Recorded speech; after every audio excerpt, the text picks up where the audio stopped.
একাত্তরকে পাশ কাটিয়ে বাংলাদেশের রাজনীতি করার চেষ্টা ইতিহাসকে অস্বীকার করা। মুক্তিযুদ্ধকে বাদ দিয়ে মুক্তিযুদ্ধের বিপরীতে নতুন কোনো রাজনৈতিক বয়ান দাঁড় করানো যায় না।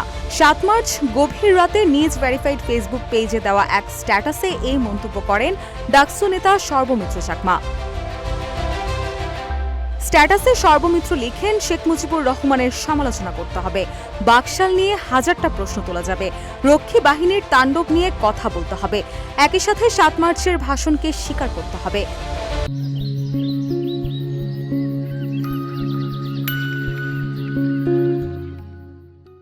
সেই ভাষণ শুধু একজন নেতার বক্তব্য ছিল না, এটি ছিল রেসকোর্স ময়দানে জড়ো হওয়া লক্ষ মানুষের জমে থাকা ক্ষোভ, বঞ্চনা ও স্বাধীনতার আকাঙ্ক্ষার সম্মিলিত উচ্চারণ।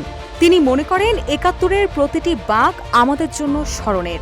একই সঙ্গে সবাইকে আহ্বান জানিয়ে তিনি আরও লেখেন, বাকশাল নিপাত যাক, একাত্তর দালালের হাত থেকে মুক্তি পাক, রাজনৈতিক হাতিয়ার নয়, একাত্তর হোক গণমানুষের।